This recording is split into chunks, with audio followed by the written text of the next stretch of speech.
bad budget kung ilarawan ni Senator Amy Marcos ang niratipakahang pambansang pondo ng Kongreso. Hirit tuloy ng Senadora, ibalik na lang sa BICAM ang panukala imbes na ma-veto ang ilang pondo. Nasa frontline balitang yan si Mean Los Baños. To the rescue ang kapatid ng Pangulo na si Senadora Amy Marcos kaugnay ng issue sa 2025 national budget. Ayon kay Senadora Amy, may ilang paglabag sa saligang batas ang budget na niratipikahan ng Kongreso. This is talaga naman a very, very bad budget. Talagang ito ay labag sa konstitusyon, labag sa ilang batas, at labag sa damdamin at pangangailangan ng tao. So, kinakailangan at humihingi nga ako na i-recommit na lamang sa BICAM. Para sa Senadora, mas komplikado pa kung i-veto ni Pangulong Bongbong Marcos ang ilang probisyon sa budget. Hindi raw maaari ibalik sa BICAM.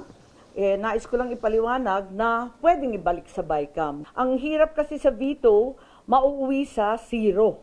Magiging zero kung anuman line item na veto.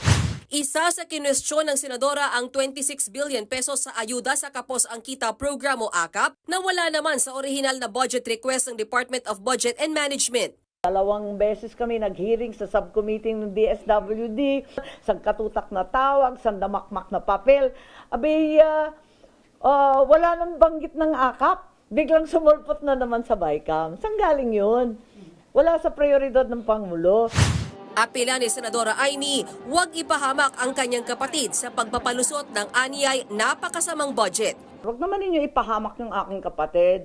Huwag naman ninyo ipapasok at pipilitin na pirmahan yung alanganin. Ako rin ay nakikisuyo sa DBM na huwag tayo mauwi sa sistema ng FLR, yung mahiwagang for later release na talagang palakasan. Pero si House Speaker Martin Romualdez ipinagtanggol ang pondo para sa AKAP.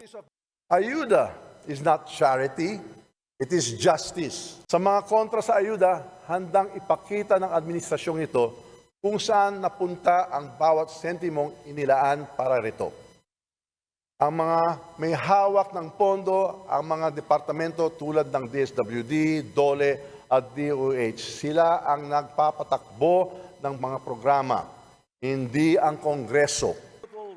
Walang pinangalanan pero may pasaring si Romualdez sa mga bumabatikos sa AKAP. Lahat ng programa ito may totoong benepisyaryo, may totoong resibo. Walang notice of disallowance mula sa Commission on Audit. Sa investigasyon naman ng Kamara, naungkat ang higit 73 million pesos na confidential funds ni Vice President Sara Duterte na inisyuhan ng Notice of Disallowance ng COA dahil sa mga umano'y irregularidad. Dito rin nabisto ang libo-libong resibo ng confidential funds na walang record sa Philippine Statistics Authority. Nagbabalita mula sa Frontline, Mean Los Baños, News 5. Mga kapatid, Jiggy Manikad po, iba na ang may alam at may pakialam sa panahon ngayon. Para sa konkreto, kumpleto at komprehensibong balitaan sa Frontline, mag-follow at mag-subscribe sa social media pages ng News 5.